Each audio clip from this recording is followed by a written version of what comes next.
తాళక బూర ఊదినట్లు ఎలుగెత్తి బిగ్గరగా కేకలు వేయము. దేవుడు యెషయాతో చెబుతున్నాడు. ఏమని తెలుసా? నువ్వు వెళ్ళి బిగ్గరగా కేకలే యెషయా. ఏమని కేకలేయాలి నేను అని అడిగితే కింద చెబుతున్నాడు దేవుడు, వారు చేసిన తిరుగుబాటును నా జనులకు తెలియజేయి, యాకోబు ఇంటి వారికి వారి పాపమును తెలియజేయి. నువ్వు వెళ్ళి వాళ్ళ దగ్గరికి వెళ్ళి ఏం బోరవుదాలి అంటే, వాళ్ళు చేసిన పాపాలు వాళ్ళకి తెలియచేయి, వాళ్ళు చేసిన తిరుగుబాటు వాళ్ళకి తెలియచేయి. ఇంతకీ ఏం తిరుగుబాటు చేశారు, ఏం పాపాలు చేశారంటే కింద ఒక మంచి మాట అంటున్నాడు చూడండి. తమ దేవుని న్యాయ విధిని విడువక నీతిని అనుసరించువారైనట్టు. అసలు వాళ్ళ జీవితాంతం కూడా దేవుడు అంటే నాకు చాలా ఇష్టం, ఆయన న్యాయ విధులు అంటే నాకు చాలా ఇష్టం, అసలు వాటిని అనుసరించడం అంటే నాకు చాలా ఇష్టం అయినట్టు అంట. ఆ మాట అర్థమవుతుందా మీకు? అసలు నాకు దేవుడు అంటే చాలా ఇష్టం, ఆయన మాటలు అంటే చాలా ఇష్టం, ఆయన మాటలను అనుసరించి నడవడం అంటే నాకు చాలా ఇష్టం అయినట్టు వాళ్ళు ఏం చేస్తారంటే తెలుసా? అనుదినము నా యొద్దకు వచ్చి నా మాటలు వింటారంట. నా మార్గమును తెలుసుకోవడానికి అంటే ఇష్టం కనపరుస్తారంట. అంటే అనుదినము ఆయన మాటలు వినటానికి, ఆయన మార్గాలు తెలుసుకోవడానికి వాళ్ళు ఏం చూపిస్తారంట? ఇష్టం చూపిస్తారంట. తర్వాత మాట, తమకు న్యాయమైన తీర్పులు తీర్చవాలని వాళ్ళు అడుగుతారంట. దేవుడు తమకు ప్రత్యక్షుడు కావాలని వాళ్ళు ఇచ్చయిస్తారంట. దేవుని దగ్గరికి వచ్చి దేవుని పిల్లలైన వాళ్ళు ఏమంటారంటే తెలుసా? నువ్వు మాకు కనబడు, నీ మార్గాలు మాకు చాలా ఇష్టం, నీ మాటలు మాకు చాలా ఇష్టం, ఆ మాటల ప్రకారంగా బ్రతకడం మాకు ఇష్టం అని వాళ్ళందరూ అనుదినము దేవుని మాటలు వింటారంట. దేవుడు మాకు ప్రత్యక్షం కావాలని అడుగుతారంట. మనం ఇలాగే కదా ప్రార్థన చేసేది, వేరేలాగా ఏమైనా అడుగుతామా? అంతేనే కదా? నన్ను తప్పుగా అర్థం చేసుకోమాకండి, మీకు అర్థం అవడానికి చెబుతున్నాను. నేను ఎవరిని దూషించడానికి నా ఉద్దేశం కాదు. ఆనాటి ఇజ్రాయేలు ప్రజల యొక్క ఒక స్థితి మీకు చెబుతాను. కింద మాట అంటాడు, భయంకరమైన మాట. వాళ్ళు ఉపవాసం ఉంటారు కానీ వాళ్ళ ఉపవాసము పరలోకానికి వినపడదంట. ఎంత భయంకరమైన మాట తెలుసు అది? ఉపవాసం ఉండేది ఎందుకు? దేవుడు వినడానికి కదా. ఉపవాసం ఉండేది ఎందుకు? దేవుడు మనల్ని చూడడానికి కదా. ఉపవాసం ఉండేది ఎందుకు? దేవుడు మనల్ని పట్టించుకొని మన బాధలను తీసివేయడానికి కదా. కానీ ఉపవాసం ఉన్నా సరే, ఉపవాసం ఉండి మనం ఆయాసపరుచుకొని మన దేహాలని మన కంట గోస వినిపించినా సరే అది ఎక్కడికి వెళ్ళదంట? పరమునకు చేరట్లేదంట. ఆ మాట చదివారు కింద? కనపడింది ఆ మాట?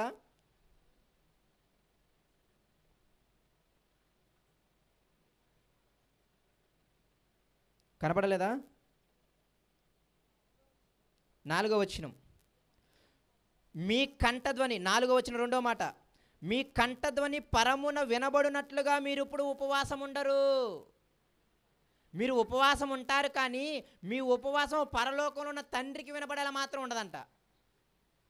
దాని అర్థం వాళ్ళు ఉపవాసం ఉండట్లేదని కాదు, ఉపవాసం ఉంటున్నారు వాళ్ళు. అర్థమవుతుందా మీకు?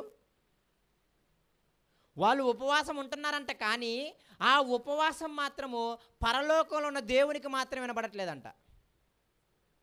ఇంకా మనం ఉపవాసం ఉండి ఏం ఉపయోగం చెప్పండి? దానికి కారణం ఏంటి అంటే అక్కడ ఆయన చెప్పాడు, వాళ్ళు ఏదో అనుసరించి గైకొంటామన్నంత ఇంట్రెస్ట్ చూపిస్తారంట కానీ వాళ్ళు అనుసరించి గైకొంటారంట. వాళ్ళు అనుదినము వింటారంట. దేవా నువ్వు నాకు ప్రత్యక్షం కావాలని కోరుకుంటారు అంట. దేవా నువ్వు నాకు సహాయం చేయని అడుగుతారు అంట. ఇంకా కిందకి వెళ్ళిన ఏమంటారంటే తెలుసా? 3వ వచనం చూడండి, మేము ఉపవాసం ఉండగా నీవెందుకు చూడవు, మేము మా ప్రాణములను ఆయాసపరచుకొనగా నీవెందుకు లక్ష్య పెట్టవు అని అందరూ మీ ఉపవాస దినమున మీ వ్యాపారమును మీరు చేయుదురు, మీ పనివారి చేత కఠినమైన పని చేయింతురు, మీరు కలహపడుచు వివాదము చేయొచ్చు అన్యాయముగా గుద్దులాడుచు ఉపవాసం ఉందురు. ఉపవాసం ఉంటారంటున్నారా ఉండరంటున్నారా? ఉపవాసం ఉంటున్నారా లేదా? ఉపవాసం ఉంటున్నారంట. అయితే వాళ్ళు ఉండే ఉపవాసం ఎలా ఉందంటే పరమునకు వినపడే ఉపవాసం కాదంట. అది ఉపవాసం ఉంటున్నారంట, వాళ్ళ వ్యాపారం వాళ్ళు చేసుకుంటున్నారంట. ఉపవాసాలు ఉంటున్నారంట, గొడవలు కొట్టుకుంటున్నారంట. ఉపవాసాలు ఉంటున్నారంట, గుద్దులాడుకుంటున్నారంట. ఉపవాసాలు ఉంటున్నారంట. ఆ ఉపవాసాలు ఎలా ఉంటారంట తెలుసా? 13వ వచనానికి రండి. నా విశ్రాంతి దినమున వ్యాపారము చేయకుండా నాకు ప్రతిష్ఠితమైన దినమని నీవు ఊరకుండిన ఎడల విశ్రాంతి దినము మనోహరమైనదనియు యెహోవాకు ప్రతిష్ఠిత దినమనియు ఘనమైనదనియు అనుకుని దానిని ఘనముగా ఆచరించిన ఎడల నీకిష్టమైన పనులు చేయకయు వ్యాపారము చేయకయు లోకవార్తలు చెప్పకయు ఉండిన ఎడల. ఈ ఉపవాసములు ఇంకోటి వాళ్ళు ఏం చేస్తారో తెలుసా? తమకిష్టమైన పనులు చేస్తారంట. అంటే దాని అర్థం ఏంటి తెలుసా? దేవునికి ఇష్టమైన పనులు చేయరని.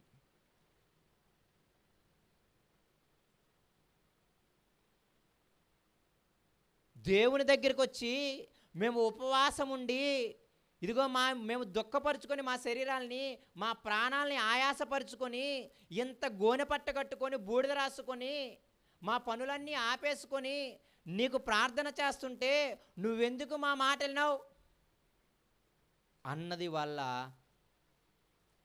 ఆవేదన, విజ్ఞాపన. ఆ మాటలు విని యెషయాని దేవుడు పంపిస్తున్నాడు, వెళ్ళు వాళ్ళ దగ్గరికి. వాళ్ళ తిరుగుబాటు వాళ్ళకి తెలియచేయి, వాళ్ళ పాపములు వాళ్ళకి తెలియచేయి. అంటే ఉపవాసం ఉంటున్నాము కానీ ఆయనకిష్టమైన ఉపవాసం ఉండటం లేదని అర్థమవుతుంది. ఇక్కడ మళ్ళీ చెబుతున్నాను, దేవుడు ప్రత్యక్షం కావాలని కోరుకుంటారు, అనుదినం ఆయన మాటలు వింటారు. కానీ విషయం ఏంటంటే దాన్ని అనుసరించు వారైనట్టు మాత్రం వింటారు కానీ అనుసరించరంట. అది విషయం ఇక్కడ. వినేది, ఆసక్తి చూపించేది, పరుగున వచ్చేది ఎలా ఉంటుందంటే మేము ఇక దేవుడి నీతి న్యాయాలను అనుసరించి నడవాలి అన్నట్టు ఉంటుందంట. కానీ వాళ్ళు చేసేది ఏంటంట? అలా ఉండదు. లోక వార్తలు చెప్పుకుంటారంట ఆ రోజు. తమకిష్టమైన పనులు, అక్కడ మంచి మాట రామంటాడు, ఇంగ్లీష్లో అయితే చాలా బాగుంటుంది. తమకిష్టమైన వేస్ అంటాడు. రెండోది ఏంటంటే ప్లెజర్స్ అంటాడు. ప్లెజర్ అంటే ఏంటి తెలుసా? ఆనందం. ఉపవాసం ఉంటారు కానీ వాళ్ళకి ఆనందంగా ఉండేటట్టు ఉంటారు. ఉపవాసం ఉంటారు, వాళ్ళకి తగిన వేలో ఉంటారు. అది దాని అర్థం.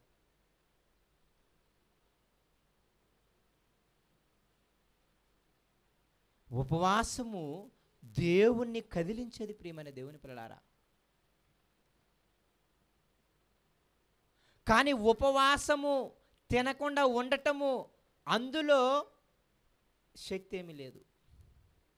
ఆ ఉపవాస దినం రోజు చేసే పని ఉంది చూసారా, ఆ పనిలో శక్తి ఉంది. ఈ మాట బాగా జ్ఞాపకం పెట్టుకోండి. ఉపవాస దినములో శక్తి ఏమి లేదు, ప్రార్థనలో శక్తి ఏమి లేదు.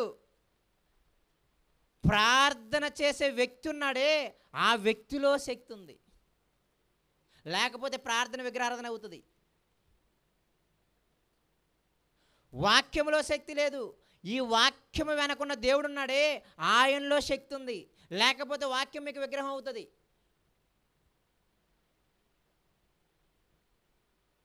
అలా వాక్యాలు విగ్రహాలు అయ్యాయి, ఉపవాసాలు విగ్రహాలు అయ్యాయి. ఎవరికి? యూదులకి. అందుకే వారానికి 2 మార్లు ఉపవాసం ఉంటానన్నాడు, 10వ వంతు దశంభాగం ఇస్తున్నానన్నాడు. కానీ వాని ప్రార్థన మాత్రం వినలేదు. అంటే ఉపవాసం ఉండి దశమ భాగం ఇచ్చిన వారి కంఠస్వరం ఎక్కడికి వెళ్ళలేదు? పరమునకు వెళ్ళలేదు. మాటలన్నీ మీరు జ్ఞాపకం తెచ్చుకుంటూ ఉండాలి. చాలా జాగ్రత్తగా, ఆసక్తిగా మీరు వింటూ ఉండగలగాలి. ఏమాత్రం ఏమరపాటొద్దు దయచేసి. ఉపవాసము ఉండటం అనేది పరమునకు చేరేది ఉంది, పరమునకు చేరని విషయం కూడా ఉంది. ఉపవాసము దేవుడు ఎందుకు పెట్టాడో ఆ యొక్క ప్రాముఖ్యతని, ఆయన యొక్క ఉద్దేశాన్ని ఆనాడు భక్తులు ఉపవాస దినం రోజు ఏం చేశారో దాన్ని మరిచిపోతే ఉపవాసము మనకు విగ్రహం అవుతుంది తప్ప, ఉపవాసము మనకు గర్వాన్ని తెప్పిస్తుంది తప్ప.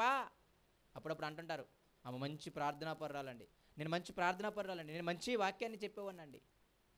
చాలా భయం వేస్తుంది అప్పుడప్పుడు. అది గర్వించే స్థితి అయిద్దేమో ఒక్కోసారి.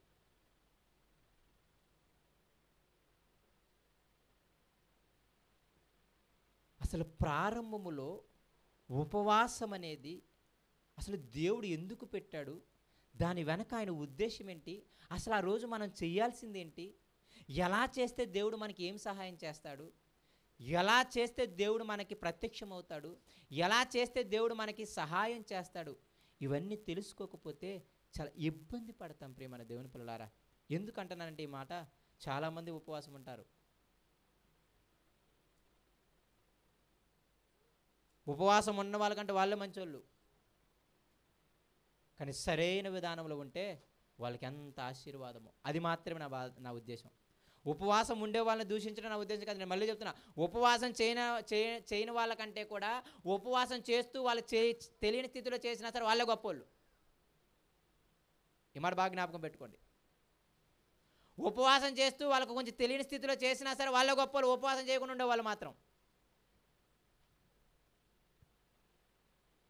ఒక 2 విషయాలని ఉపవాసము యొక్క స్థితిలో నేను మీకు చెబుతాను. ఉపవాసాలు కొన్ని స్థితులకు ఉన్నారు. కొందరేమో ప్రయాణం సుఖంగా జరగాలన్నాడు ఎజ్రా కాలంలో. ఎస్తేరు కాలంలో యూదులందరూ రక్షింపబడడానికి ఉపవాసం ఉన్నారు. ఇదిగో దావీదు తన కుమారుని రక్షించుకోవడానికి ఉపవాసం ఉన్నాడు. ఉపవాసాలు ఉండడానికి కొన్ని కారణాలు ఉన్నాయి, కానీ వాటన్నిటిని నేను చెప్పను. కానీ ఉపవాసము వెనక దేవుని ఉద్దేశము, అందులో ఉండవలసిన ఒక ప్రాముఖ్యమైన విషయాన్ని చెప్పి నేను ముగించేస్తాను. అసలు దేవుడు ఉపవాస దినం ఎందుకు పెట్టాడు, అసలు ఆ ఉపవాస దినం వెనక ఆయన ఉద్దేశం ఏంటి, అదొక్కటి నేను చెప్పి నేను ముగించి వేస్తాను. ఉపవాస దినాన్ని ఎందుకు పెట్టాడు అంటే చాలా ప్రాముఖ్యమైన విషయము, పాపాలు ఒప్పుకోవటం.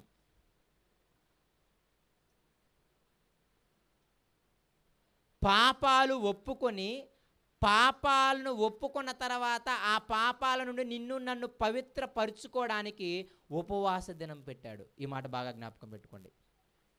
మన పాపాలు మనం ఒప్పుకొని ఆ పాపాల నుండి మనల్ని మనం పవిత్రులను చేసుకోవడానికి ఉపవాసపు దినము పెట్టాడు, దుఃఖపడే దినము పెట్టాడు. అందరము కూడా వద్దాము. లేవియాకాండం 26వ అధ్యాయము 16వ అధ్యాయానికి వద్దాం. లేవియాకాండము 16వ అధ్యాయము. కొంచెము తెలుసుకోవడానికి ప్రయత్నం చేయండి. ఇవి మీ జీవితాలకు చాలా మంచిగా ఉపయోగపడతాయని మాత్రం చెప్పగలను. లేవియాకాండము 16వ అధ్యాయము 29వ వచనం నుండి నేను చదువుతాను. మీరు చాలా జాగ్రత్తగా వినండి జాగ్రత్తగా. దేవుడు ఒక కట్టడ పెట్టాడు. ఏంటి అంటే, ఇది మీకు నిత్యమైన కట్టడ, అంటే మీరు ఎప్పుడు పాటించాలి ఇశ్రాయేలులారా. ఏంటిది అది? స్వదేశులు కానీ మీ మధ్య నుండి పరదేశులు కానీ మీరందరూ 7వ నెల 10వ నాడు ఏ పని అయినను చేయక మిమ్మును మీరు దుఃఖపరుచుకొనవలెను. ఈ మాట చాలా జాగ్రత్తగా జ్ఞాపకం పెట్టుకోండి. ఇశ్రాయేలులందరికీ, అంటే తన్ను నమ్మిన విశ్వసించిన ప్రజలందరికీ దేవుడు ఒక నిత్యమైన కట్టడ పెట్టాడు. ఏంటంటే ఆ కట్టడ, ఇదిగో ప్రతి సంవత్సరం 7వ నెల 10వ రోజు, మళ్ళీ చెప్పాలి, ప్రతి సంవత్సరం 7వ నెల 10వ రోజు నీవు కానీ నీ ఇంట్లో ఉన్న పనులు కానీ ఏ పని చేయకుండా ఏం చేయాలంట? మిమ్మల్ని మీరు దుఃఖపరుచుకోవాలి అన్నాడు. ఏం చేయాలి? మిమ్మల్ని మీరు దుఃఖపరుచుకోవాలి. దుఃఖపరుచుకోవడం అంటే అర్థం ఏంటి? ఆహారం బాగా ఫుల్గా తిన్నారనుకోండి, దుఃఖం వస్తుందా ఆనందం వస్తుందా? చెప్పండి మీరు. కడుపు నిండా తిన్నారనుకోండి, దుఃఖం వస్తుందా ఆనందం వస్తుందా? 3 పూట్ల తినలేదనుకోండి, దుఃఖం వస్తుందా ఆనందం వస్తుందా? అది విషయం. దుఃఖపరుచుకోవడం అంటే అర్థం ఏంటంటే, మన శరీరాన్ని మనము బాధ పెట్టుకోవటం. ఇదేం విచిత్రమయ్యా, శరీరాన్ని బాధ పెట్టుకోవడం ఏంటని మీరు అనొచ్చేమో. కానీ అలా ఎందుకు బాధ పెట్టుకోవాలో తర్వాత సంగతి, ఇదంతా మీకు అంత డీటెయిల్ అవసరం లేదు. కానీ దేవుడు మాత్రం ఒక కట్టడ పెట్టాడు. ఏంటి అంటే, ప్రతి సంవత్సరం 7వ నెల 10వ రోజు, ఆ రోజు రాగానే మీరేం చేయాలి తెలుసా? ఇశ్రాయేలు సమాజం అంతా కూడా పరిశుద్ధ సంఘంగా కూడి ఆ రోజు ఏ పని చేయక, నీవు కానీ నీ ఇంట్లో ఉన్న పనులు కానీ ఏ పని చేయకుండా మీరేం చేయాలి? మిమ్మల్ని మీరు దుఃఖపరుచుకోవాలి. ఇంతకు దుఃఖపరుచుకొని ఏం చేయాలి? కింద చదువుదాం.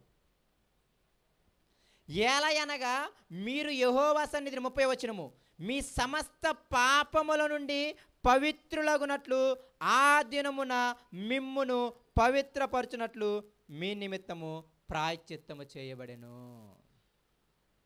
ఆ దుఃఖపరుచుకునే దినం రోజు ఏం చేయాలి అంటే, మీ సమస్త పాపముల నుండి మిమ్మల్ని దేవుడు ఏం చేస్తాడు? పవిత్రపరుస్తాడు.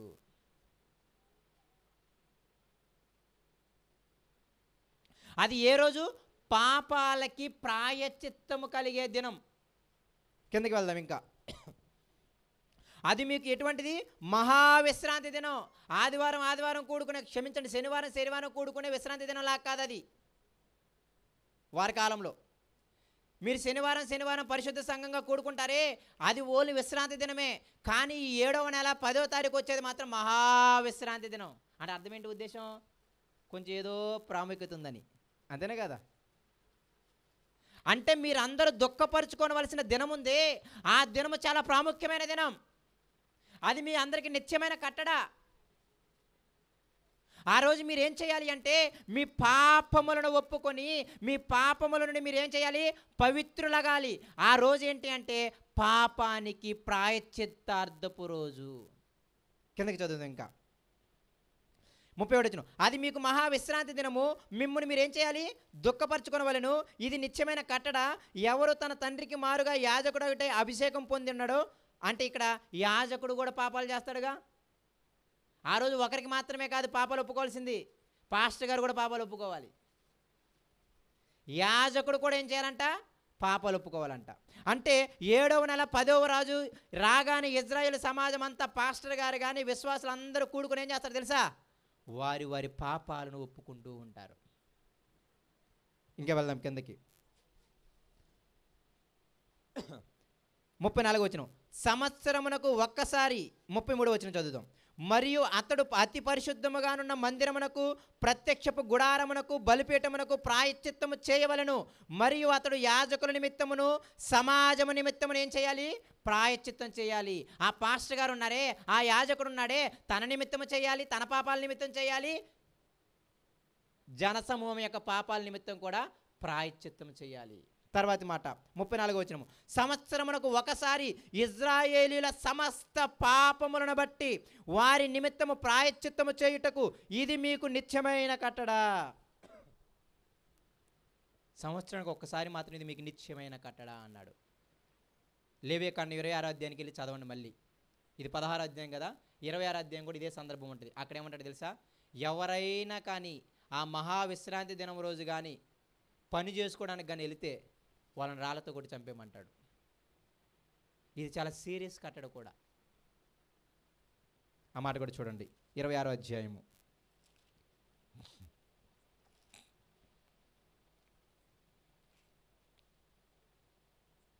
క్షమించండి, 25వ అధ్యాయము 47వ వచనం నుండి మీరు చదువుకోండి, మీకు అర్థమవుతుంది.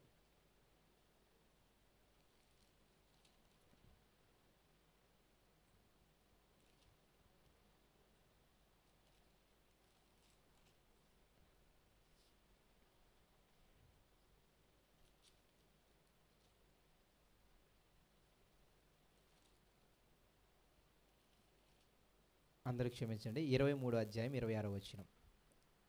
లేవియకాండం 23, 26 సేమ్ అదే సందర్భం అన్నమాట. 27వ వచనం చూడండి. ఈ 7వ నెల 10వ దినమున పాపము నిమిత్తమైన ప్రాయశ్చిత్తార్థపు దినము, అందులో మీరు పరిశుద్ధ సంఘంగా కూడవలను. మిమ్మును మీరు దుఃఖపరుచుకొని యెహోవాకు హోమము చేయవలను. ఆ దినమును మీరు ఏ పనియు చేయకూడదు. మీ దేవుడైన యెహోవా సన్నిధిని మీరు మీ నిమిత్తం ఏం చేయాలి? ప్రాయశ్చిత్తము చేసుకున్నట్టుగా ఇది ప్రాయశ్చిత్తార్థ దినము. ఆ దినమున తాను దుఃఖపరుచుకుని ప్రతివాడు తన ప్రజల్లో నుండి ఏం చేయాలి? కొట్టివేయబడాలి, తోలేయాలి, అంతే.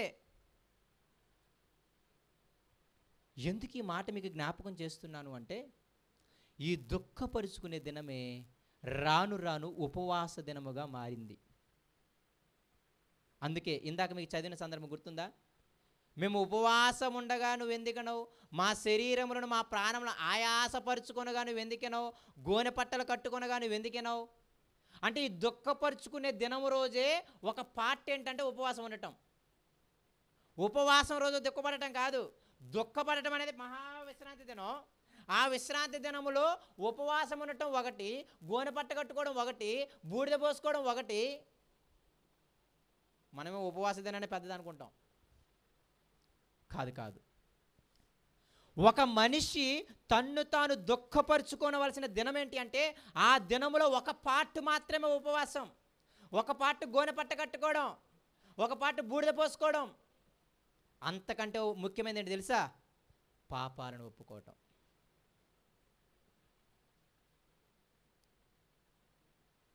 ఎందుకయ్యా ఈ పాపాలను నేను ఒప్పుకోవాలి అంటే 58 అధ్యాయం చదివారు కదా మీరు యెషయా గ్రంథం. 59 అధ్యాయం చదవండి. మొదటి మాట మాట్లాడతారు, మీకు తెలుస్తుంది. ఏమని? యెహోవా రక్షింపనేరకుండానట్లు తన చేతులు ఏమి కాలేదంట, కురచ కాలేదంట. ఆయన విననేరకుండానట్లు ఆయన చెవులు ఏం కాలేదంట, మందం కాలేదంట. మరి ఎందుకయ్యా వినట్లేదు? మా ప్రాణములు ఆయాసపరుచుకొని ఉపవాసం ఉండి దుఃఖపడి గోనె పట్ట కట్టుకొని ఇంతలా ఉన్నా నువ్వెందుకయ్యా వినట్లేదు అంటే, నేను తప్పుడని కాదు, మీ పాపములు మీ దోషములు. 58 అధ్యాయం 59 అధ్యాయం 2 కనెక్టెడ్ అధ్యాయాలు. 59 అధ్యాయం మొదటి వచ్చిన మీకు అర్థం అవ్వాలి అంటే 58 అధ్యాయం మొత్తం అర్థం అవ్వాలి. వాళ్ళు అడుగుతున్నారు దేవుని దగ్గరికి వచ్చి, మేము మా ప్రాణములు ఆయాసపరచుకుంటున్నాము, ఉపవాసం ఉంటున్నాము, దుఃఖపడుతున్నాము, ప్రతి అనుదినము నీ దగ్గరికి వచ్చి నీ మాటలు వింటున్నాము, నీ మాటలు విని ఆ ప్రకారంగా నడుచుకోవాలని ఆశపడుతున్నాము, నీవు మాకు కనబడని ఆశ అడుగుతున్నాము, అయినా నువ్వు ఎందుకయ్యా ప్రత్యక్షం కావు అంటే ఆయన అనే ఒకే ఒక సమాధానం ఏంటంటే, మీరు వింటారు కానీ ఆ ప్రకారంగా బ్రతకరు. అది ప్రాబ్లం. అనుదినము వింటారు, నా మార్గాలను తెలుసుకుంటారు, నా మార్గాలు వెతుకుతారు, దేవా నువ్వు కనపడు నాకు ప్రత్యక్షం అవ్వు అని అడుగుతారు. కానీ విషయం ఏంటంటే ఆ నీతిని మాత్రం అనుసరించి, ఆ నీతిని మాత్రము, మీరు నన్ను చూడండి, పిల్లలతో ఇబ్బంది ఏం లేదు, వాళ్ళు ఆడుకుంటారు, ఓకేనా? నన్ను చూడండి జాగ్రత్తగా. నీతిని అనుసరించి నడవరు అంటే ఒకే ఒక మాట ఏంటంటే, తమ ఆజ్ఞల ప్రకారంగా బ్రతకరు. ఈనాడు మనందరి యొక్క బాధ ఏంటి అంటే, ఎవరికి వాక్యం తెలియక కాదు, ఎవరికి మాటలు తెలియక కాదు, ఎవరు సన్నిధానానికి వెళ్ళక కాదు, కానీ ప్రాబ్లం ఎక్కడొస్తుందంటే ఆ మాటలని అనుసరించి బ్రతకలేకపోతున్నాం. ప్రతి ఒక్కరు హృదయంలో ఉంటుంది మాటల ప్రకారంగా బ్రతకాలి అని, ఆయన మార్గాలు తెలుసుకోవాలి అని. అవునా కాదా? ఉంటుందా ఉండదా? అలా లేని స్థితి అయితే మీరు ఇంకా దేవుళ్ళలోకి రాలేదని అర్థం. దేవుళ్ళో ఉన్నవాని యొక్క ఆవేదన ఎలా ఉంటుంది అంటే, బ్రతకాలని ఉంటుంది, వింటాడు, దేవుడు ప్రత్యక్షత కోసం ఎదురు చూస్తాడు, అడుగుతాడు, గోజాడుతాడు. కానీ విశ్వాసుల్లో సాధారణంగా కనపడింది ఏంటి అంటే, విశ్వాసం అంటే ఎవరో కదా, మనమే. మనందరిలో కనపడింది, నాతో అయినా మీతో అయినా ఎవరికైనా సరే, చాలాసార్లు ఆ మార్గాలను అనుసరించి నడవం, ఆ ఆజ్ఞల్ని మనం అనుసరించి నడవం. ఇది మెయిన్ ప్రాబ్లం. ఎందుకయ్యా మా ఉపవాసం యొక్క కంఠఘోష నీ పరమునికి వినపడటం లేదు అంటే, కారణం నా ఆజ్ఞలని మీరు అనుసరించి నడవకపోవటం. తెలుసుకోకపోవడం అని చెప్పట్లేదు సుమా, ఎందుకంటే ఇజ్రాయేలుకు బాగా తెలుసు. ఆ మాట మీకు 2వ వచనం బాగా అర్థం అవ్వాలి. నీతిని అనుసరించి నడుచుకొని వారు అయినట్టుగా అడుగుతారంట, కానీ చేయరన్నమాట. దేవుని పిల్లలుగా ఉన్న మనందరిలో ప్రాబ్లం ఏంటి అంటే, దేవుని మార్గాలు తెలుసుకోవాలని ఆశపడతాం, ఆయన కొరకు బ్రతకాలని ఆశపడతాం, కానీ ఆయన ఆజ్ఞలను మాత్రము పాటించడానికి మాత్రము కష్టమవుతూ ఉంటుంది. అందుకే మన కంఠఘోష, నువ్వు ధనం ఇచ్చినా, సువార్త కూడికలు పెట్టించినా, లేకపోతే నువ్వు ఉపవాసముని నీ శరీరాన్ని దుఃఖపరుచుకున్నా, ఎందుకయ్యా నాకు సమాధానం రావటం లేదు? అప్పుడప్పుడు అడుగుతుంటారు, నేను ఉపవాసం ఉండి కన్నీరు కార్చినా ఇంకా నాకు ఎందుకు దేవుడు సహాయం చేయట్లేదని అడుగుతుంటారు. ఉపవాసం ఉండి కన్నీరు కార్చాల్సిన దినం వచ్చినప్పుడు ఆ రోజు చేయాల్సిన పని వేరు.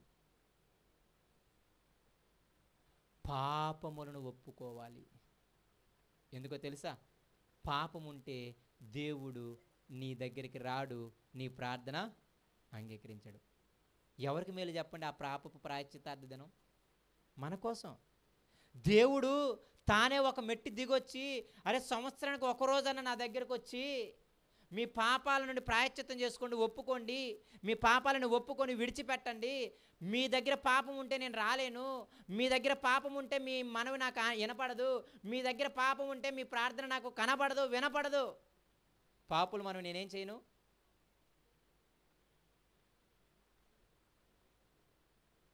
ఉపవాసం ఉండి ఎందుకు వినట్లేదంటే దానికి కారణము ఉపవాసం ఉండకపోవడం కాదు, మన పాపాన్ని మానకపోవటం. పాపాన్ని మానటం అంటే మళ్ళీ చెబుతున్నాను మీకు, ఆజ్ఞలని అతిక్రమించి బతకటం. దుఃఖపరుచుకునే దినము పాపాలని ప్రాయశ్చిత్తార్థం చేసుకోవాల్సిన దినం. ఆ రోజు పనులన్నీ ఆపేసుకొని ఒక సంఘంగా కూడి చేసుకోవడం అన్నమాట. అందుకే ఉపవాసం ఉన్నప్పుడల్లా ఇద్దరు భక్తులు ఏమని ప్రార్థన చేశారో మనం చూద్దాం. నెహెమ్యా గ్రంథానికి మొదటి అధ్యాయానికి వద్దాం. నెహెమ్యా గ్రంథం మొదటి అధ్యాయం.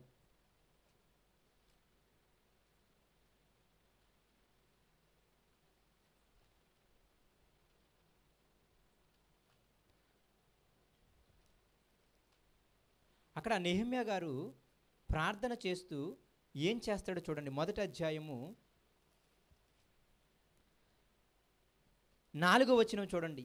ఈ మాటలు వినినప్పుడు నేను కూర్చుండి ఏడ్చి, నెహెమ్యా అంటున్నాడు, ఈ మాటలు విన్నప్పుడు నేను కూర్చుండి ఏడ్చి కొన్ని దినములు దుఃఖముతో ఉపవాసం ఉండి, దుఃఖము ఉపవాసము కలబడి ఉంటాయి. మీరు ఎప్పుడైనా చూడండి.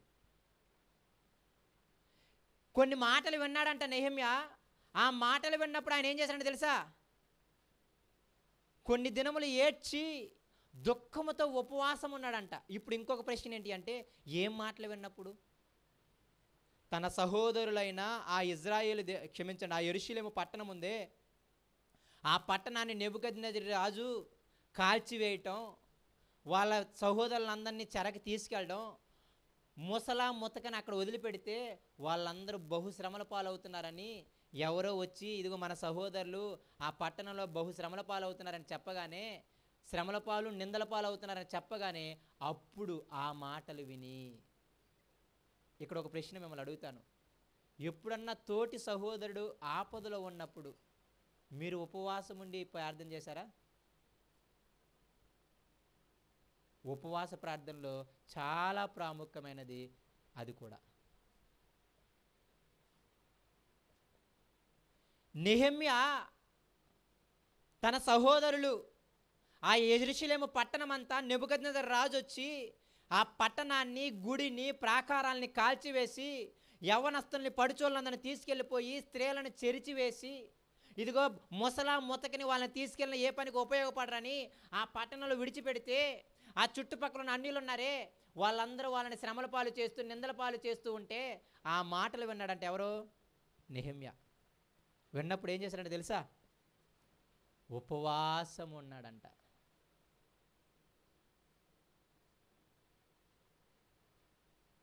దుఃఖపరుచుకోవలసిన దినములో పాపముల నిమిత్తమని ఒకటి ఎలాగైతే చెబుతానో, రెండు అతి ప్రాముఖ్యమైన విషయము తోటి సహోదరుల గురించి మనం ఉండగలగాలి. ఒకసారి మనం వెనక్కి వెళితే నిజంగా ఇది చదివినప్పుడు, అర్థం చేసుకున్నప్పుడు, నేను ఇంతవరకు ఎవరి గురించి ఉండలేదు అలా. అసలు ముందు నా గురించి నాకే ఉండాలనే స్థితి లేదు. ఒకరోజు అన్నీ మానేసుకొని పోతే పోయింది, ఒక 5 రోజులు 1000 రూపాయలు పోతే నేనేం బతకను, సావను. నెలలో ఒక 1000 రూపాయలు పోతే ఏమన్నా చచ్చిపోతావా? నెలలో ఒకరోజు కూలిపోతే ఏమన్నా తిండికి చచ్చిపోతావా? పోతే పోయింది, నెలంతా ఉరుగులు పరుగులు అయిపోయాయి. ఒక 1000 రూపాయలకు ఉపవాసం ప్రకటించి సెలవు పెట్టేసుకొని కూర్చొని దేవుడి దగ్గర ఏడుద్దామన్న స్థితి లేకపోతే ఎందుకు చెప్పండి? అదే దాని ఉద్దేశం. ముందుకెళ్ళిన తర్వాత మీకు అర్థమవుతుంది. తోటి సహోదరులు బాధల్లో ఉన్నప్పుడు, ఇబ్బందుల్లో ఉన్నప్పుడు, ఇరుకుల్లో ఉన్నప్పుడు, వాళ్ళు పాపంలో ఉన్నప్పుడు ఏ రోజన్నా నీకు బాధ వచ్చిందా? ఏ రోజన్నా నువ్వు దుఃఖముతో కొన్ని దినాలు ఉపవాసం ఉన్నావా? నన్ను నేను ప్రశ్నించుకుంటే నేను లేను. అందుకే నా కంఠస్వరము దేవుని దగ్గరికి వెళ్ళటం లేదు. నాకు ఈ మధ్య బాగా అర్థమవుతుంది. ఎవరన్నా ఒకరు తప్పులు చెప్పారు అంటే, ఒకరు పాపాలు చెప్పారు అంటే మనకి పరిహాసం చేయడం అలవాటు అనమాట. వాళ్ళ జీవితాలు అంతే, వాళ్ళ బతుకులు అంతే, వాళ్ళు ఇంక మారరు. ఎంత ఈజీగా మాట్లాడతామో. అలా కాదు, ఆ మారని స్వభావాన్ని బట్టి బాధ రావాలి మనకి. ఏంటి ప్రభు ఇంకా ఇలా ఉన్నాడు, నిన్ను ఎరిగి కూడా ఇలా ఉన్నాడేంటి, నీ వాక్యం అనుదినము వింటూ కూడా ఇలా ఉన్నాడేంటి, నీ మాటలు ఆలకిస్తూ కూడా ఇలా ఉన్నాడేంటి? ఏడుపు రావాలి, ఏడుపు రావాలి. ఏడుపు తర్వాతే కోపం రావాలి. యేసయ్య పరిచర్యల కఠినత్వాన్ని చూసి దుఃఖపడి ఆ తర్వాత కోపపడ్డాడు. విశ్రాంతి దిన రోజు ఒకరిని స్వస్థపరచడం తప్ప అని. ముందు బాధే, తర్వాత సరిచేయడానికి అరవటమే. ఆ కోపం కూడా హెచ్చరింపు అనే మాట మీకు మళ్ళీ చెబుతున్నాను. బైబిల్లో హెచ్చరించు అనే మాటకి ఇంగ్లీష్లో అర్థం అది కాదు. ప్రోత్సాహపరచడం, ఎంకరేజ్ చేయటం. అరే నాయన అలా కాదురా ఇలా ఉండు, అయ్యా అలా కాదు ఇలా ఉండు. గద్దించడం అంటే అర్థం ఏంటంటే వాడిని గద్దించేది వాడిని సరిగ్గా బతుకొని ప్రోత్సాహపరచడానికి. నా మాటలు తప్పుగా అర్థం చేసుకోమాకండి. నెహెమ్యా నిజంగా భక్తులు తమ సహోదరులు బాధల్లో ఉన్నారని ఆయన ఏడ్చి కొన్ని దినాలు ఉపవాసంతో దుఃఖంతో ఉపవాసం ఉన్నాడంట. ఉండి ఏం చేస్తున్నాడు చూడండి. ఆకాశమందలి దేవుని ఎదుట ఏం చేశాడంట? విజ్ఞాపన. వేరే వాడి గురించి చేసేది విజ్ఞాపన, మన గురించి చేసేది ప్రార్థన. అర్థమవుతుందా? వేరే వాని బాధను తెలుసుకొని, తోటి సహోదరి బాధను తెలుసుకొని మనము కన్నీరు గార్చి చేసేది ఉంటుంది ప్రార్థన. అది ప్రార్థన కాదు, వారి గురించి విజ్ఞాపన చేయటం దేవుని దగ్గర. నీ గురించి నా గురించి చేసుకునేది ప్రార్థన. నెహెమ్యా ఏం చేశాడంటే ఇప్పుడు? నెహెమ్యా ఏం చేశాడంట? విజ్ఞాపన చేశాడు అంట. నెహెమ్యా ఏం చేశాడు? విజ్ఞాపన చేశాడు. ఆ ప్రార్థనలో ఏముందో మీరు చాలా జాగ్రత్తగా చూడండి. ఒకటి సహోదరుల కోసం చేస్తున్నాడు, రెండవది ఆ దుఃఖపరుచుకునే ఉపవాస దినం ఉందే ఆ రోజు ఏమని చేస్తున్నాడో చూడండి.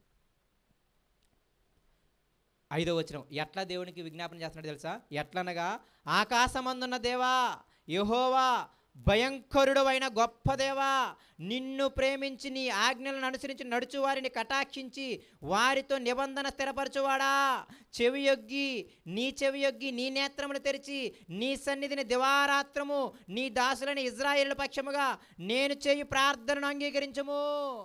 నువ్వు భయంకరుడు అయిన దేవుడు అయ్యా, దయచేసి నీ చెవియొగ్గి నా సహోదరులైన నీ పిల్లలైన ఇజ్రాయేలు గురించి నేను విజ్ఞాపన చేస్తున్నాను, నా మరేం చేయాలి నువ్వు ఆలకించు. ఏమని విజ్ఞాపన చేస్తున్నాడు చూడండి.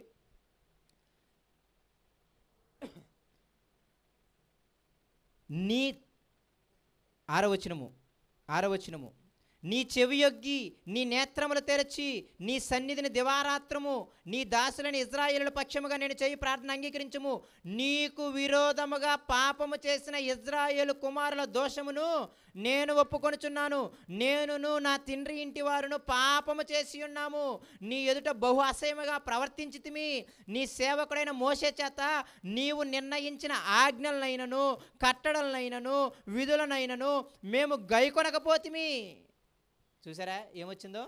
పాపపు ఒప్పుకోలు వచ్చింది. పాపం అంటే అర్థం ఏంటి తెలుసా? నీ ఆజ్ఞల్ని నీ కట్టడల్ని మేము గైకొని బతకలేదయ్యా. పాపం అనంగానే జ్ఞాపకం ఏంటి అంటే, ఈ మాట జ్ఞాపకం పెట్టుకోండి. మీరు ప్రార్థన చేసేటప్పుడు, మీరు ఉపవాసం ఉండి ప్రార్థన చేసేటప్పుడు నీ ఆజ్ఞలు ఏమి మీరానయ్యా అని జ్ఞాపకం తెచ్చుకోండి. నీ ఆజ్ఞలు నేనేం మీరాను? ఆ ఆజ్ఞలు మీరడమే పాపం, ఆ పాపాన్ని ఒప్పుకోవడమే ప్రాయశ్చిత్తం. పాపానికి ముందు ఏముంది తెలుసా? ఆజ్ఞలు, దేవుని మాటలు. ఇదిగో మోషే ద్వారా నువ్వు నాకు ఇచ్చావే ఆజ్ఞలు, ఇదిగో అనేక మంది 40 మంది ప్రవక్తల ద్వారా వాళ్ళ యొక్క మరణాల ద్వారా మనకి ఇచ్చాడు ఈ 66 పుస్తకాలు. ఈ ఆజ్ఞల్లో ఉన్నాయే, వాటిని విడిచిపెట్టి మేము పాపం చేశామయ్యా, మేము ఒప్పుకుంటున్నాము అంటున్నాడు. నేను అంటాను, నువ్వు ఏ ఆజ్ఞ మీరావో ఆ ఆజ్ఞను బట్టి ప్రార్థన చేసావు. ఏ రోజన్నా నువ్వు అనుదినము వాక్యం చదవమన్నావు కదయ్యా, కానీ ఈ నెలలో అనుదినము నేను చదవలేకపోయానయ్యా, నన్ను క్షమించు అని ప్రార్థన చేయగలిగావా? ఆజ్ఞ మీరిన ఆజ్ఞని జ్ఞాపకం తెచ్చుకోండి. ఈ మాట బాగా జ్ఞాపకం పెట్టుకోండి. మీరు దేవుని ఆజ్ఞలు ఏవైతే మీరారో వాటిని జ్ఞాపకం తెచ్చుకొని, అయ్యా ఈ ఆజ్ఞ మీరి నేను పాపం చేశానని దేవుని దగ్గర ఒప్పుకోవాలి. అది దుఃఖపరుచుకునే దినం, ఉపవాసం ఉండే దినం. దేవుడు పెట్టింది అందుకే కదా, మీ పాపాలను మీరు కడుగు వేసుకొని పవిత్రపరచుకోవడానికి అది పెట్టానన్నాడు కదా. అందుకే పాపాలు ఒప్పుకుంటున్నారు. చివరి మాట మీకు చూపించిన ముగిస్తాను. ఒకసారి దానియేలు ప్రార్థనకి రండి. 9వ అధ్యాయం, దానియేలు గ్రంథం 9వ అధ్యాయం.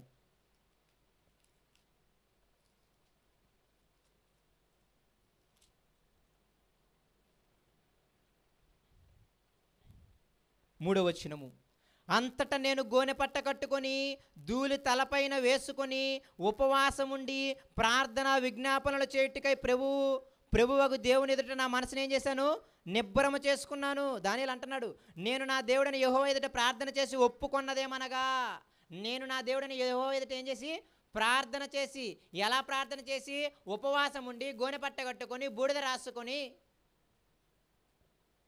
ఉపవాసం ఉండి ప్రార్థన చేసింది ఏంటి అని అంటే ఆయన అంటున్నాడు చూడండి, ఒప్పుకున్నాడంట.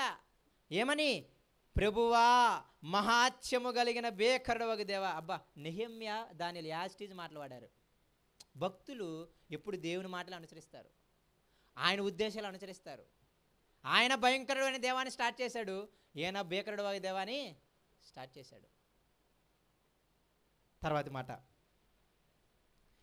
నీ ఆజ్ఞలని అనుసరించువాడు ఎరలా నీ నిబంధనని నీ కృపను జ్ఞాపకం చేసుకునేవాడా. సేమ్ మాట ఆయన ఏం చేశాడు, ఆయన కూడా అదే చేస్తున్నాడు.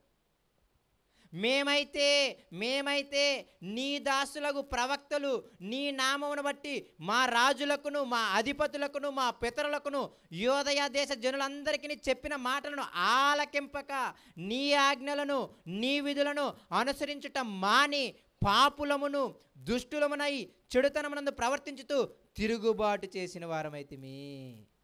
ఈయన ఇంకొక మెట్టిల్లు ఏమంటాడు తెలుసా, నీవు నీ ప్రవక్తల ద్వారా నీ సేవకుల ద్వారా మా అందరికీ ఆజ్ఞాపించిన మాటలు ఉన్నాయే, ఎవరికి తెలుసా?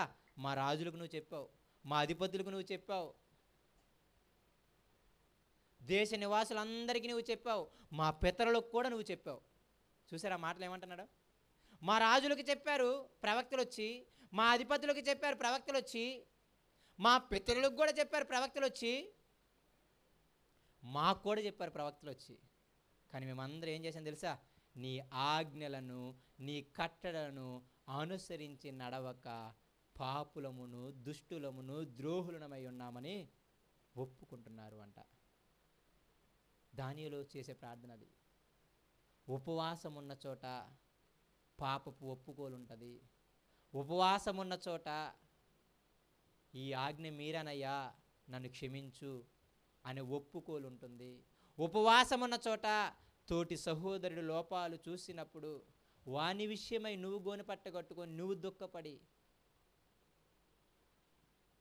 వాని విషయమై నువ్వు ఒకరోజు సెలవు పెట్టి వాని గురించి ప్రార్థించటానికి, వానికి ఏం చెప్పాలో వాక్యాన్ని ధ్యానించటానికి, వాడి దగ్గరికి వెళ్ళి కలిసి 4 ఆదరణ మాటలు చెప్పటానికి, అది సెలవు పెట్టాల్సిన ఉపవాస దినములు.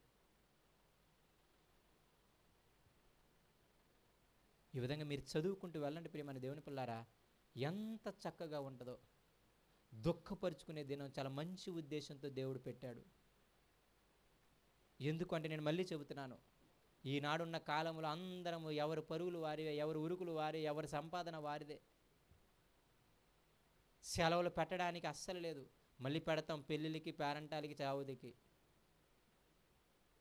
నిజమే, నేను అప్పుడప్పుడు అంటాను, నేను పెట్టడం తప్పని నేను అన్నాను. పెళ్ళిళ్ళకి వెళ్ళమన్నాడు దేవుడు, వాళ్ళ సంస్థానాలు పెంచుకోమన్నాడు. చచ్చిపోయినప్పుడు దుఃఖపడవాలంటే కంపల్సరీ వెళ్ళమన్నాడు దేవుడు. వాటితో పాటు నీ పాపాల గురించి కూడా ఒకరోజు ఉండరా అన్నాడు అనమాట. నేను ఎక్స్ట్రీమ్ మాట్లాడట్లేదు. పెళ్ళిళ్ళకి వెళ్ళండి, చావులకి వెళ్ళి ఆదరించిన మాటలు చెప్పండి. మీ అవసరాలు ఉన్నప్పుడు, ఆరోగ్య ఇష్యూలు ఉన్నప్పుడు సెలవులు పెట్టుకోండి, తప్పేం కాదు. కానీ నేనేమంటానంటే వాటి లిస్టులో చివరిలో ఇదన్నా చేర్చండి. ఈ నెలంతా నేను అసలు బైబిల్ ఒక అరగంట కూడా ప్రశాంతంగా చదువుకోలేకపోయాను అని బాధతో, ఈ నెలంతా నేను అసలు మనస్ఫూర్తిగా ఒక గంట కూడా ప్రార్థన చేసుకోలేకపోయాను అనే బాధతో, అయ్యో ఈ నెలంతా నేను అసలు సరిగ్గా సన్నిధానానికి వెళ్ళి నా సహోదరుల ముఖం కూడా చూడలేకపోయాను అనే బాధతో ఒక రోజైనా సెలవు పెట్టడానికి ప్రయత్నం చేయండి.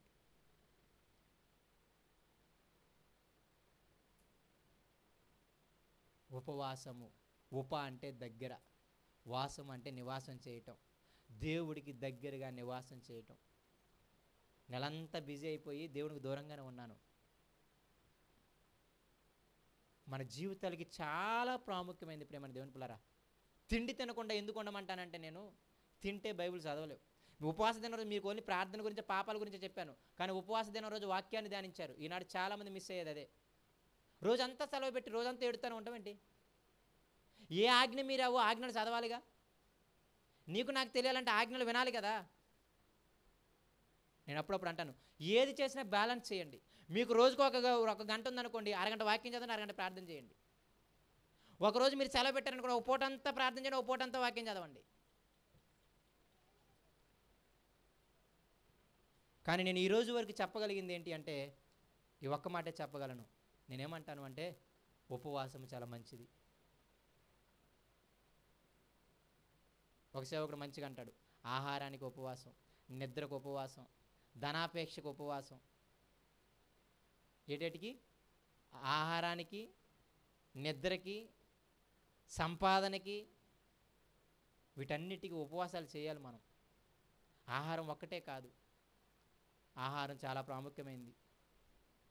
సేవకుడు ఈ విధంగా అంటాడు. గురువారం వచ్చే సేవకుడు ఆయన మాట నేను ఉపవాసం గురించి విన్నప్పుడు అరోరా అన్నది, ఉపవాసం ఎందుకు అంటే, ఆహారం తినకుండా ఎందుకు ఉండాలంటే ఒక ఆన్సర్ చెప్తాడనమాట. అవసరాలు పాపాన్ని చేసేలా చేస్తాయి, అవసరాలు ఆజ్ఞని మీరేలా చేస్తాయి. ఈ మాట బాగా జ్ఞాపకం పెట్టుకోండి, ముగించేస్తాను నేను. అవసరం ఏం చేస్తుంది? ఆజ్ఞని మీరేలా చేస్తుంది. ఒక్క పూట ఆహారము అవసరము జ్యేష్ఠత్వాన్ని కోల్పోయేలా చేసింది ఎవరికి? ఏశావుకి. ఒక పూట తినకపోతే చచ్చిపోతాం ఎవరన్నా? అక్కడ రాయబడిన మాట, తినకపోతే చచ్చిపోతాడేమో అనుకున్నాడంట ఆయన. అంటే అంత తిండి పిచ్చోడు అనమాట ఆయన. అందుకే అధిక తిండిబోతులు అయి ఉండొద్దు అన్నాడు, అది పాపం అన్నాడు బైబిల్లో. అంటే ఆహారము లేకపోయినా నేను ఉండగలను అని నీ బాడీని సెటరేట్ చేసుకోవడం ఉపవాసం, అంతే. అవసరం రేపు పాపాన్ని చేస్తుంది. అప్పుడప్పుడు అంటుంటాం, ఈ తప్పు నాది కాదయ్యా, నా ఆకలిది అంటారు. ఈ డైలాగ్ ఎప్పుడైనా విన్నారా మీరు? ఈ తప్పు నాది కాదు, నా ఆకలిది అంటారు. చాలామంది తల్లులు వ్యభిచారం చేయడానికి కారణం ఏంటని మీరు అడగండి. ఒకటి, భర్త పట్టించుకోకపోవడం, నా పిల్లల్ని ఎవరు పోషిస్తారు చెప్పండి, అందుకే నేను ఈ తప్పుడు దావ చేస్తున్నాను అంటారు. 90% తప్పు చేసే తల్లులందరూ చెప్పే ఆన్సర్ ఇదే. అవసరం ఏం చేసింది? అవసరాలు ఆజ్ఞలు మీరేలా చేస్తాయి. ఈ మాట జ్ఞాపకం పెట్టుకోండి. అవసరాలు దేవుని ఆజ్ఞలు ఏం చేస్తాయి?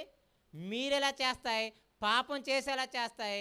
దేవుడు నీకు నాకు సహాయం చేయకుండా చేస్తాయి. అందుకు ఆహారాన్ని తినొద్దన్నాడు, అంతే. ఆహారం ఫుల్గా తింటే కడుపు నిండితే చక్కగా నిద్ర వస్తుంది, బైబిల్ చదవలేం, ప్రార్థన చేయలేం. కాబట్టి ఉపవాసంలో ఆహారం తినకుండా ఉండడం కూడా మంచిదే. నిద్రకు కూడా ఉపవాసం, కొందరు చాలా ఎక్కువ నిద్రపోతారు. దానికి కూడా నేను అభ్యాసం చేయాలి. కాబట్టి దయచేసి జ్ఞాపకం పెట్టుకోనండి, ఉపవాసం మంచిది. ఏడవండి దేవుని దగ్గర, చాలా గట్టిగా ఏడవండి. మీ పాపాలు ఒప్పుకోండి, మీ కుటుంబాల పాపాలు ఒప్పుకోండి, మీ సహోదరుల పాపాలు ఒప్పుకోండి. అసలు వాళ్ళ పాపాలు ఉన్నప్పుడు ముందు ఏడవండి, బాధపడండి. వారి కోసం ఒక్కరోజైనా కేటాయించండి, ₹1 వెచ్చించండి. లేకపోతే మన పాపాలకి క్షమాపణ రాదు. నిజమే ఆయన అన్నమాట. మీకు ఇష్టమైనట్టు ఉపవాసం ఉంటారు 3 దాకా ఉంటారు కరెక్ట్గా, అదేదో పట్టి కట్టినట్టు అనమాట. 3 తినేస్తారనమాట. మరి ఆ 3 దాకా ఏం చేశారంటే ఉదయం నుండి ఆహారం తింటే అంతే, టీవీ చూసుకుంటుంటాడు, లేకపోతే వాడు అటు ఇటు తిరుగుతుంటాడు, వాళ్ళతో వెళ్తే మాట్లాడొస్తాడు, అవసరమైతే నేను ఈరోజు ఉపవాసం అంటాడు. అందుకే అక్కడ అన్నమాట, నీకు ఇష్టమైన పనులు చేస్తారు అని. మీకు ఇష్టమైన పనులు చేస్తారు, నాకు ఇష్టమైన పనులు చేయరు. ఆయనకి ఇష్టమైన పని ఉపవాసం అని పెట్టావు కదా, ఒక పూట ఒకరోజు హాఫ్ డే లీవ్ లేకపోతే ఫుల్ డే లీవ్ పెట్టుకున్నావుగా, ఆ రోజు ఏం చేయాలి? ఏ ఆజ్ఞలు నేను దేవుడి మీరానా అని జ్ఞాపకం తెచ్చుకోవాలి, పాపాలు ఒప్పుకోవాలి. ఏ సహోదరుడు ఎక్కువ పాపాలు ఉంటున్నాడో వాడి గురించి ప్రార్థించాలి. ఇలాంటి స్థితి లేనప్పుడు మన కంఠస్వరం ఎక్కడికి వెళ్దు? పరలోకానికి వెళ్ళదు. దయచేసి చాలామంది ఉపవాసం ఉంటాము, ఉండాలి, ఉండేది దయచేసి ఈ విధంగా అర్థవంతంగా ఉండడానికి ప్రయత్నించేద్దాం. ఇలా ఉంటే దేవుడు మనల్ని చాలా బాగా ఆశీర్వదిస్తాడు. దయచేసి ఒక మాట మాత్రం జ్ఞాపకం పెట్టుకోండి, ఒక వ్యక్తి పాపంలో ఉంటున్నప్పుడు మనకి ఎదుటివారు చెబుతున్నప్పుడు కొంచెం ఏడ్చే స్వభావాన్ని దయచేసి నేర్చుకోండి, బాధపడే స్వభావాన్ని నేర్చుకోండి. మాటలు విసిరేయమాకండి, వాడి జీవితం అంతా వాడు మారడు అని. భక్తులు అది నేర్పించలేదు, దేవుడు అది నేర్పించలేదు.